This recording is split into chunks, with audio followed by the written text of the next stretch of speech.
Kia ora, sir, ladies and gentlemen.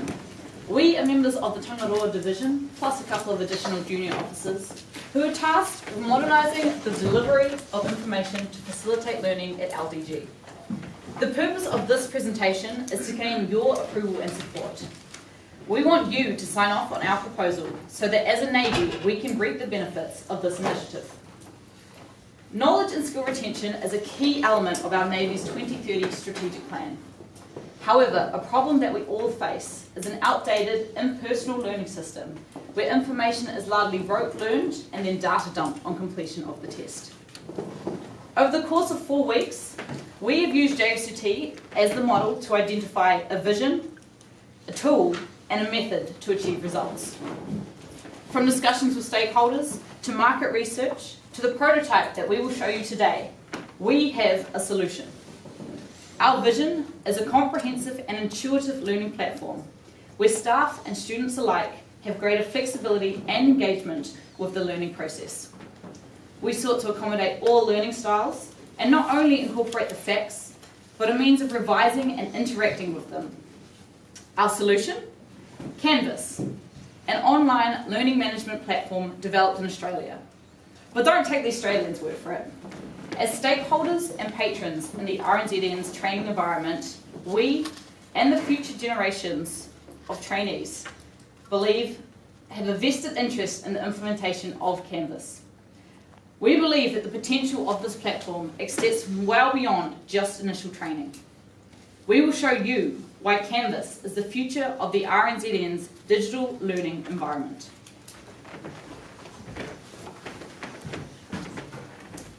Our process was not a typical one that you would find within the NZDF or the Navy itself. So I'd like you to just keep that in your mind as I guide you through this. We start off with our first challenge, and that was actually comprehending the brief that we were given. It was very broad, purposely so, given to us by LDG. And we start off with about 8 or 9 engineers or engineering students. And if you know anything about an engineering student, is that we're very solution-driven, problem-solving, and that's generally how our first few steps went. We were looking for a very practical solution, like an app or something. But then, after some very choice advice and tools given to us by senior leadership within the LDG, we decided that we need to take a few steps back, slow ourselves down, and really discover the problem that we had in our organisation. So we set out to do some information finding. We went to lots of different schools, such as the Sea Safety Training Squadron. We talked to the Technical Training Unit, talked to the Adult Learning Tutors. We were also in discussion with the New Zealand Army, LDG of course, and we made sure we were aligning with Defence College. As well as this, we also spoke to some outside of the organisation institutions, such as Takapuna Grammar School. What we found from this was a key lack of accessibility to information and content in general. We also found that what learning was there was not nearly as intuitive as it needed to be. As well as this, what we found is that they really did not want to cut down on any instructor-student relationship or time to generate or to create that relationship. We do not want to cut out any of the culture, any of the instructor-student culture. So with this information, we were able to create a concrete problem statement, which you can see on the door behind me. So that was our problem statement. How we got there was actually quite a business approach. As I said earlier, not a typical Navy approach that we took. It's a business approach, and some of these are the tools that we use to get there. For example, this is a SWOT analysis, very common. We also had some business canvases which really set the scenario for us. And we also had our stakeholder analysis down here. After the presentation, we invite you to come up and have a look at our process and how we got to where we are.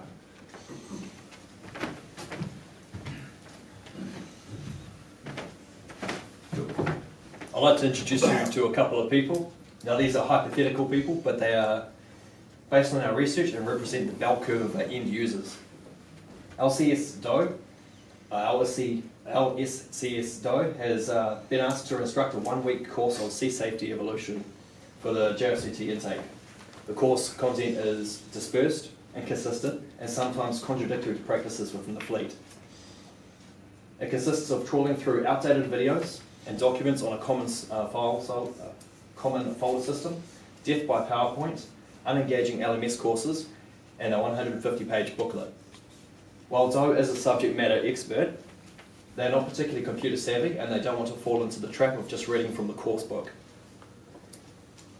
As well, because there was some time trying to find someone to fulfill the role to take the course, DO only has 4 working days to get the course ready, as well as balancing their current duties and their family responsibilities.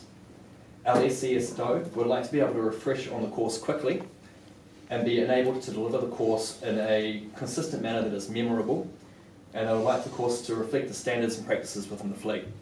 Now on the other side of the fence we have Midshipman Jane. They are driven, capable, and in the middle of JOCT. Their stress and fatigue is being managed to put them in the stretch zone, and they have other stresses of the course preoccupy their focus. The reality is Jane wants to learn as much as they can, and they will pass the Sea Safety Evolution course, but they may not retain all of the in-course content by the time they're required to perform a sea officer role at a Sea Evolution. Midshipman Jane would like the course to be delivered in a familiar format that is memorable, and they would like to be able to easily refer to the information later on in their career. And we'll show you how we're going to achieve this.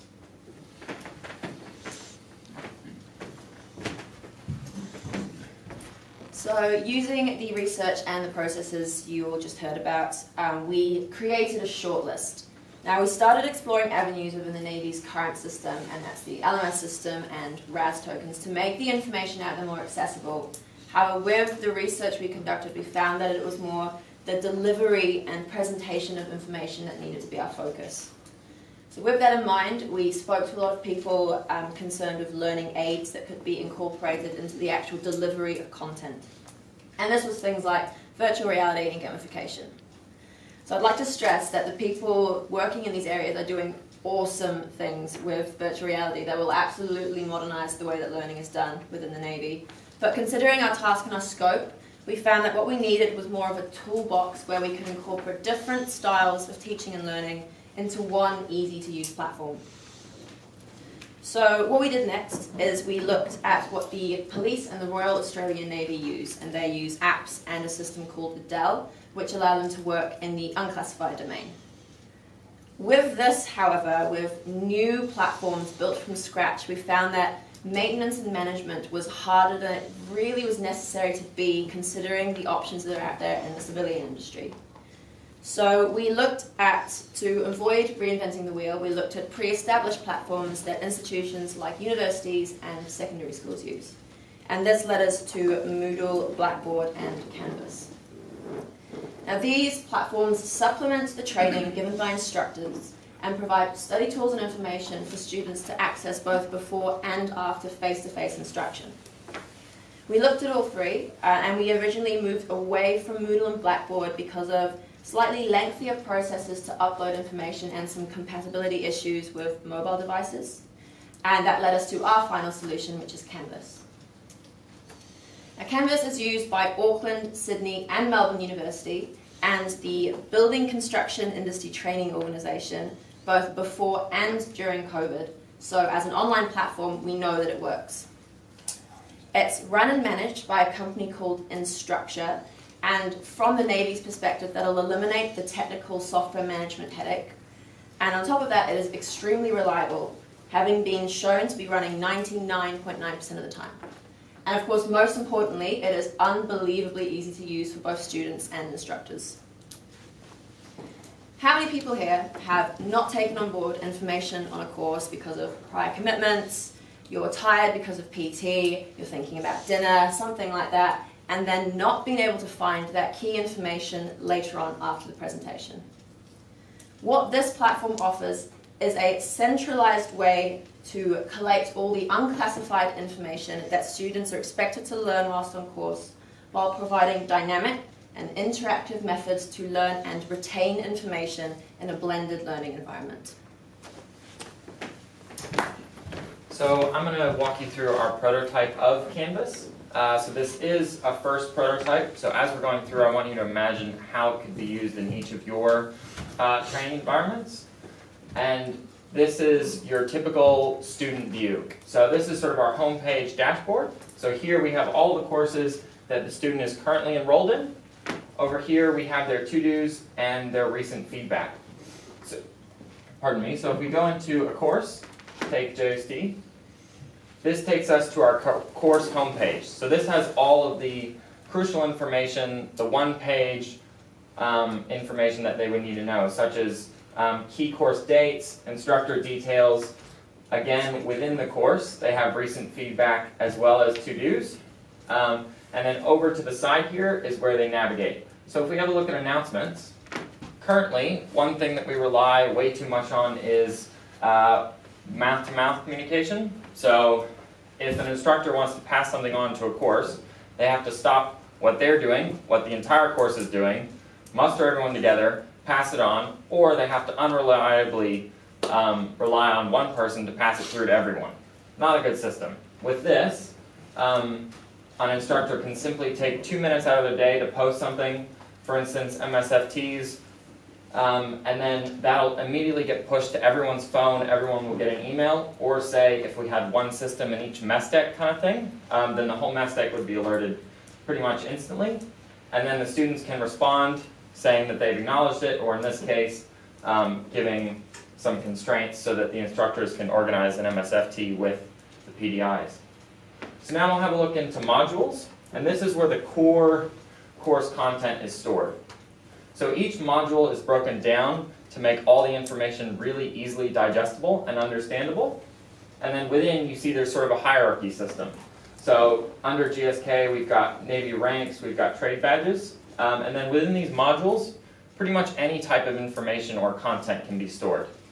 So that goes from just regular text pages, documents, PowerPoints, videos, quizzes, about anything you can think of can be put into here. So we'll have a look at the senior leadership. So in this case, this is an example of something that I've just ripped straight out of the course book. So there's the org chart, and then say a student wanted to put some faces to those positions. Then there we've got pretty much all of that, again, just taken sort of straight out of the course book. So although we can adapt, one of the key things that this provides is it's just all much more digestible than a 200-page book that someone has to sort through, carry around with them. Whereas in this case, if they have 5 minutes when they've gotten back from out schools before lunch, just pull out their phone, go over a review of it. We'll have a look at another assignment. So a typical JST assignment is the maritime strategy essay. And this is what an assignment page might look like. So this has got all the details of it. And in this case, the students already submitted their assignment. So you can see they've already been graded. And if we click into here, it has their grade along with individual feedback. And so instructors can mark everything within the platform. They don't have to print it off, mark by hand, scan it back, or send it back. And you can mark pretty much any format, video, text, PowerPoint, pretty much anything you want. So if we go into courses, we'll have a look at the SSTS course, the CQUAL one. So again, similar homepage, and we'll have a look at quizzes. So quizzes are something that I'm probably pretty sure that everyone's used at some point for their learning, and that's because it really does reinforce learning and makes you question it. So in this case, if we take the quiz, you can put pretty much any type of question within here. So in this case, we've got some multiple choices. Fill in the blank. Drop down choice, true or false. You can even do sort of a video. So you could have a video of, say, a single hose attack. And then within the video, pause the video. And then before you go any further, you have to answer a question correctly. Otherwise, it sends you back around. And then when we submit the quiz, it gives us instant feedback along with what we got right, what we got wrong, and even why we got it wrong. So this really helps to reinforce that learning and really test yourself over and over again. And then one of the things that we have found throughout our research is that we don't really have a lot of data other than pass-fail when it comes to our courses. Instructors don't really know the granular data around how their students are doing, and this helps provide that, which Britt will go into detail a little later. So one final example of another potential course would be SATU. So I've got a AWQ coming up. I need to do a bit of a refresher on how to strip the weapon. I haven't used the Marzell in a while. Simply go into the Marzell refresher module, have a look at this breakdown. And this is a 1-minute video which details everything I need to know about stripping the weapon. And that saves both me and the instructor time when it comes to me actually getting there. So this is something that I believe the Defense College made, and that's an example of something where 1 minute saves me and the instructors a ton of time up at the range and just makes everyone's time more efficient.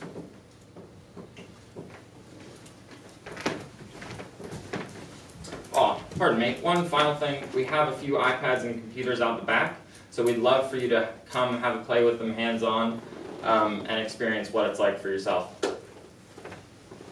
Modularity and flexibility is one of the biggest advantages to using Canvas. As you can see from the demonstration before, each course was uniquely configured to suit the needs of each course. This means that our schools and instructors can custom tailor how the Canvas interface works within their course and determine how students interact with Canvas during the course time. Students will be able to access unclassified resources and course content at their fingertips, whether it's in the classroom, on a Dixis terminal, or at home on their personal computer and laptops. By being unclassified, it opens a wide range of resources that we can use that are available online. For this project, we collaborated with a tech startup company called ArcoMaps. They are on the leading edge in terms of new resources for learning. We created mind maps that are interactive and are engaging, specifically for 2 case studies, which was we did the NZDF leadership structure, and this had the ability to provide faces to names as well as revision tools. We also created a mind map that went through the process of colours, so we can show you at the end if you would like. By introducing Canvas, this is an opportunity for us to revamp our course content, to make it more dynamic and suit more learning needs. Now, Canvas doesn't only benefit the students' learning, but also the instructors will find this to be an invaluable tool. By being able to set assessments and quizzes, we suddenly have a vast range of data and information that instructors can use, whether it's what questions students answered incorrectly, or the content that the content that students were not grasping, and on the flip side, which areas students were excelling in. This feedback and data can then be used to refine and improve future courses. By bringing the physical learning into the virtual, we also, on the flip side, are reducing the amount of dependence we have on physical mediums such as printing and course books. This will in turn reduce associated printing costs within LGG and potentially the wider Navy. Now, Canvas will align Navy's teaching methods with current methods used in the education industry. I can speak on behalf of the 40,000 students who currently study at the University of Auckland that this method works and that we use it every day to pursue our tertiary education. Now, Canvas isn't a new thing. It's been around since 2011 and is embraced by tertiary education around Australasia. So what's stopping the Navy from embracing this?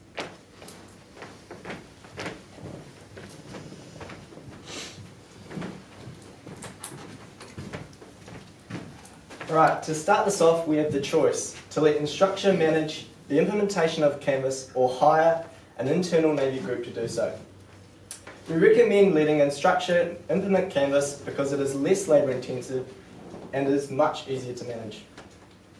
If we outsource the training and implementation through Instructure, we'll be looking at a $15,500 implementation fee, including remote training, support setup of sub-accounts, logo and branding, integration with SIS and third-party apps.